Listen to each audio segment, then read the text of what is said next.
The reserve bank of India act 1934। सबसे पहले आपको बता दूं कि ये एक बहुत ज़्यादा इंपॉर्टेंट एक्ट नहीं है, बट हाँ कभी कभी क्वेश्चंस यहाँ से आ जाते हैं, तो इसको एक बार देख जरूर लीजिएगा। सेक्शन 3 बताता है कि आरबीआई का एस्टेब्लिशमेंट क्यों हुआ। A bank to be called the Reserve Bank of India shall be constituted for the purpose of taking over the management of the currency from the central government, ठीक है, and of carrying on the business of banking in accordance with the provisions of this act। Purpose क्या है इसका? Purpose of taking over the management of the currency from the central government। इसको याद रखिएगा, ये कुछ हद तक इंपॉर्टेंट है। The bank shall be a body corporate by the name of Reserve Bank of India, having perpetual succession and a common seal, and shall by the said name sue and sued। ठीक है, उतना ज़्यादा important नहीं है, ये याद रखिएगा, ये बॉडी कॉर्पोरेट है अपने नाम से और हम इसको इसके नाम से सू कर सकते हैं। क्लियर। सेक्शन 4 ये इंपॉर्टेंट है, ये आपका लॉ में अगर नहीं आएगा तो जनरल अवेयरनेस वाले सेक्शन में काफ़ी पूछा जा सकता है। Capital of the bank, capital कितनी होगी? 5 करोड़ रुपीज, इसको याद रखिएगा, ठीक है, इंपॉर्टेंट। कौन बोलता है? Section 4। Section 6 offices, branches and agencies. तो इसके जो ऑफिस होंगे वो कहां कहां होंगे? बॉम्बे, कैलकाटा, दिल्ली एंड मद्रास, ठीक है। एंड मे एस्टैब्लिश ब्रांचेस और agencies in any other place of India और with the previous sanction of the central government elsewhere। मतलब इंडिया में कहीं पे भी बना सकता है और इंडिया के बाहर with the previous sanction of central government बना सकता है। क्लियर। कौन बोल रहा है? सेक्शन 6। ऐसे ही आप हमेशा याद करके चलिए। सेक्शन 3 जो है इनकॉर्पोरेशन, सेक्शन 4 जो है कैपिटल, सेक्शन 6 क्या बोलता है? Offices and branches and agencies. ठीक। सेक्शन 8 बहुत ही इंपॉर्टेंट है, क्वेश्चन यहां से आते हैं। अगर आपके मेंस का पार्ट नहीं बनेंगे तो ये प्री का पार्ट बन जाते हैं जनरल अवेयरनेस का, ठीक है। Composition of the central board and term of office of directors. RBI में एक सेंट्रल बोर्ड होता है, सेंट्रल बोर्ड होता है, इसका कंपोजिशन क्या होगा ये हम लोग अब देखेंगे।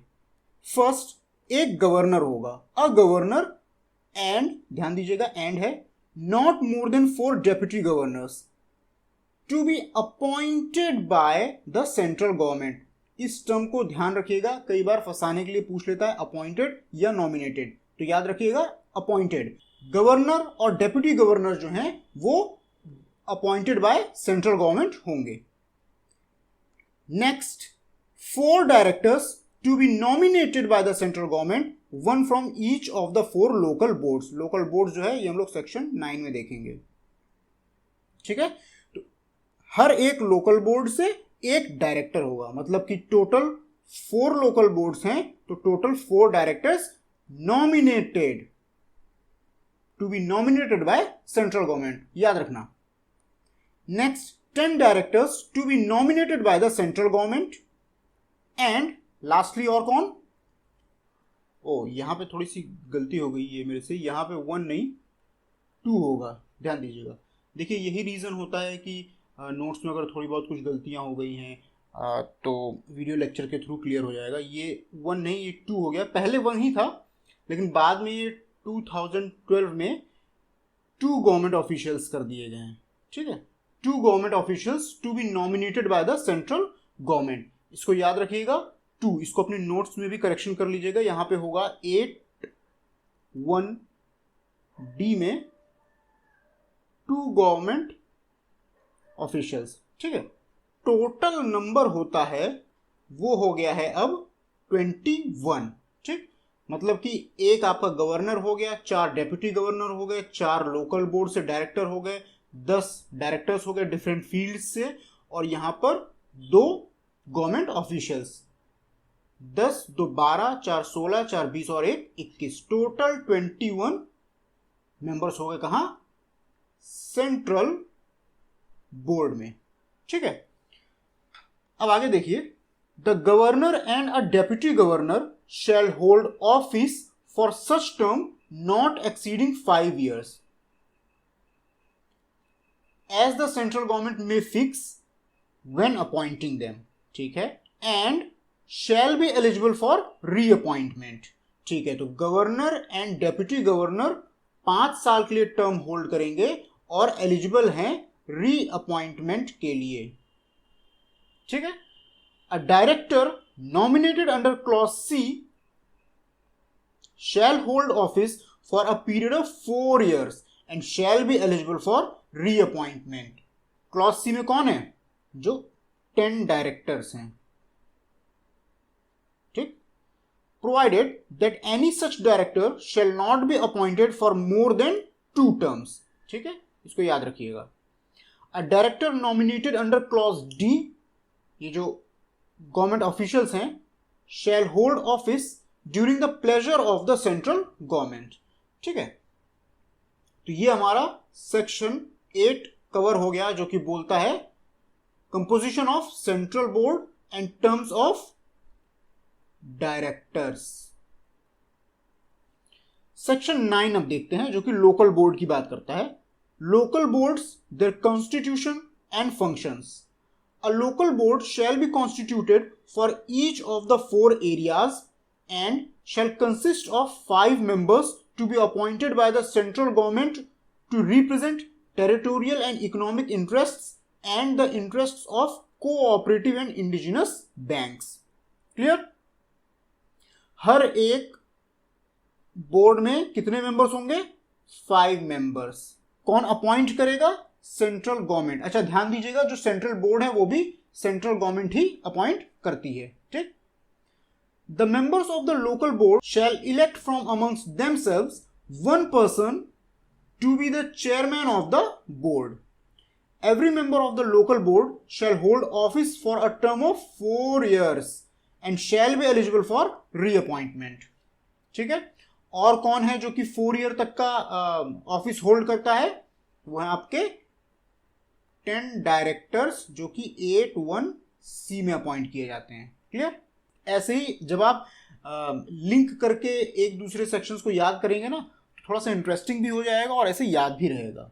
क्लियर? तो सेक्शन 9 हमारा क्लियर हो गया कि भाई सारे जितने भी बोर्ड्स हैं, लोकल बोर्ड्स हैं, वहां के लिए 5-5 मेंबर जो है वो सेंट्रल गवर्नमेंट अपॉइंट करेगा, representing territorial and economic interest and the interest of cooperative and indigenous banks.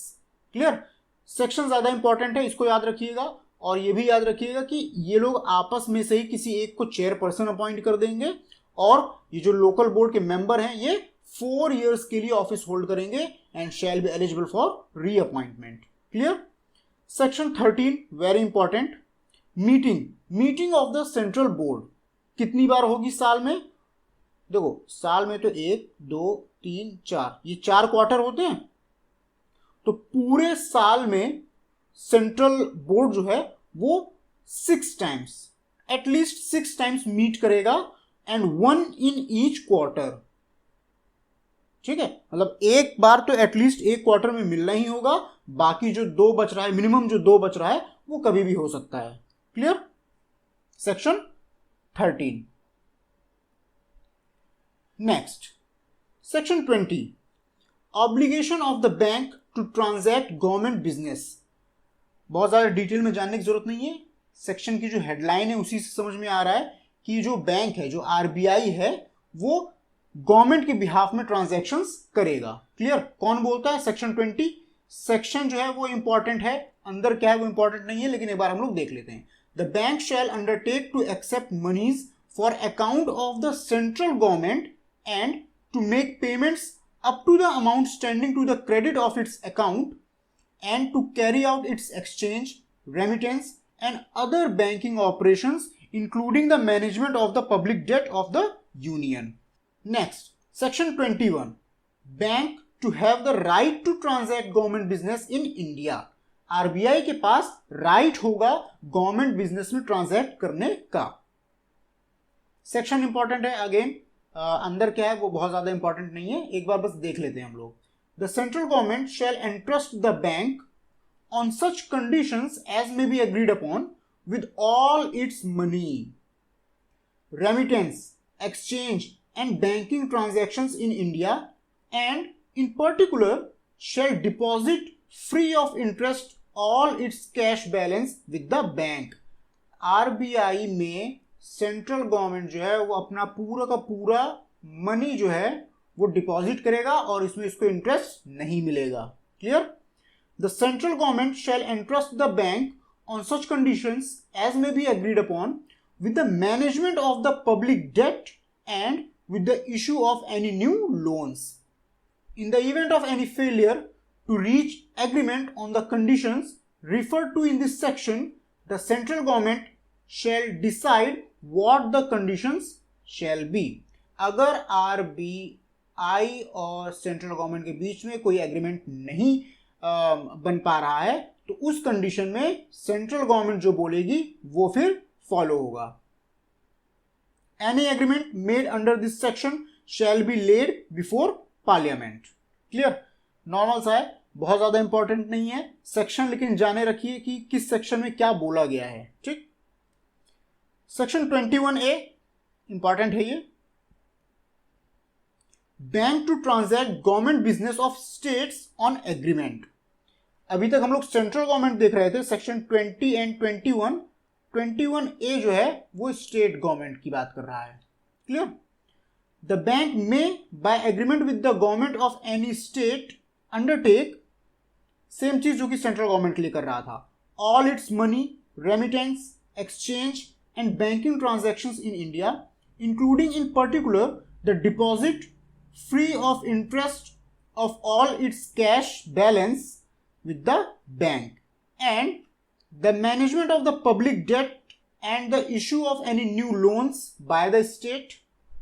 Any agreement made under this section shall be laid before the parliament. Same चीज जो कि सेंट्रल गवर्नमेंट के साथ हो रहा था वही स्टेट गवर्नमेंट के साथ होगा ऑन एग्रीमेंट. सेक्शन 22 इंपॉर्टेंट, ये पूछा भी जा चुका है. Right to issue bank notes.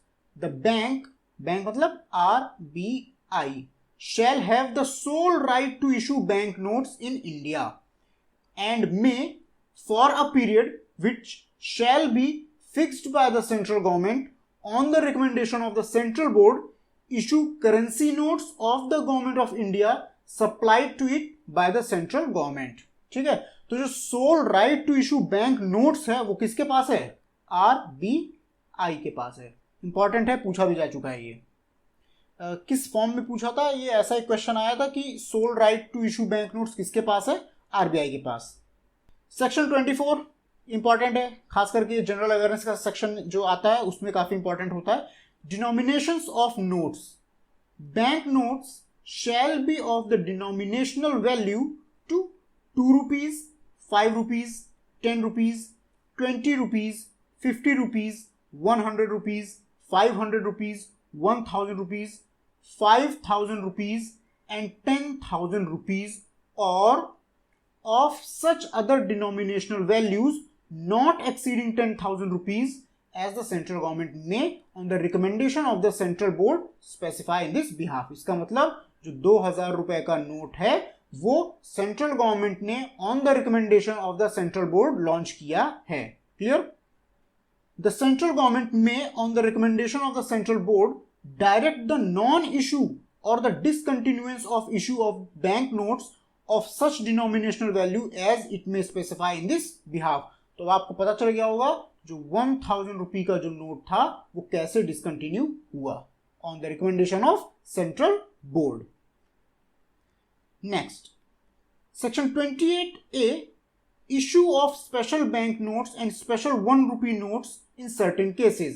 जैसे होता है ना कभी कभी किसी का बर्थडे है या कोई बड़ा ओकेजन है, तब क्या होता है सेंट्रल गवर्नमेंट जो है वो इशू करती है कुछ स्पेशल नोट्स, कुछ स्पेशल कॉइन्स. ठीक है? तो वो इस सेक्शन के अंडर होता है. ठीक.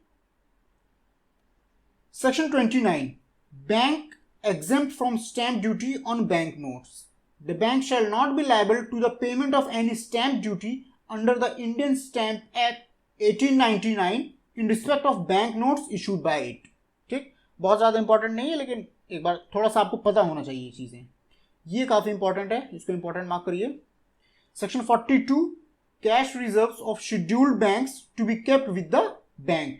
जितने भी शेड्यूल्ड बैंक्स हैं उनका कैश रिजर्व जो है वो आरबीआई के पास होगा।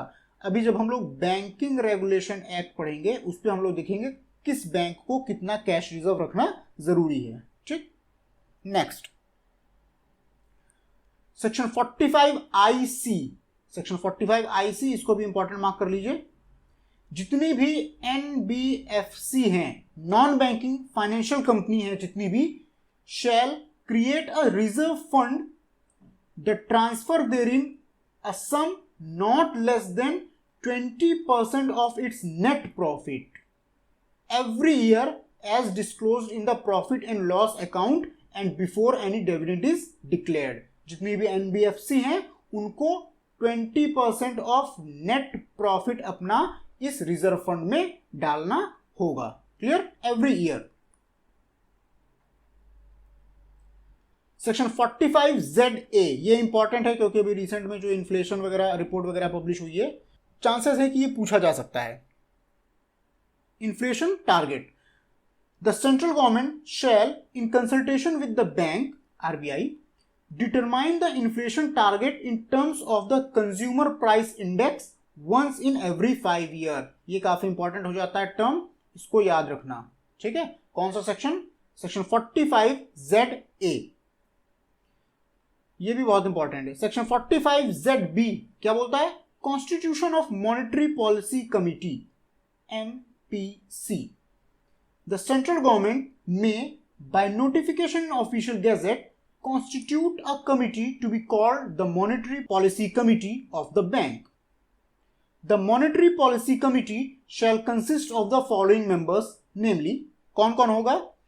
जो गवर्नर ऑफ आरबीआई होगा वो होगा chairperson ex officio, deputy governor of the bank in charge of monetary policy, ये होगा मेंबर एक्स ऑफिशियो। ध्यान दीजिएगा, वो डेप्यूटी गवर्नर जो कि इंचार्ज ऑफ मॉनेटरी पॉलिसी होगा वो होगा मेंबर। ठीक, one officer of the bank to be nominated by central board, member होगा वो। 3 persons to be appointed by the central government, members होंगे ये। टोटल कितने members?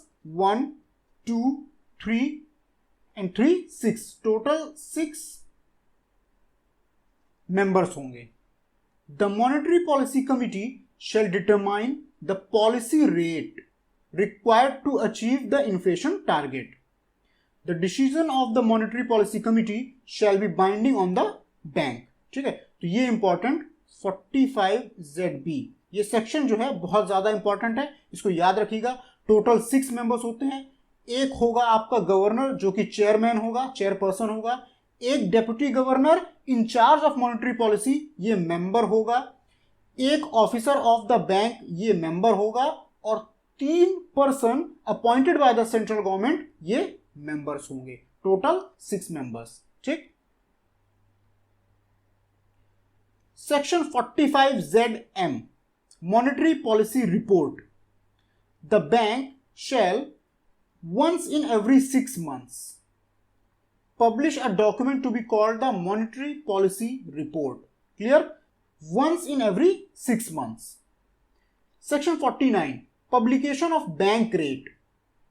The bank shall make public from time to time the standard rate at which it is prepared to buy or discount bills of exchange or other commercial paper eligible for purchase under this act।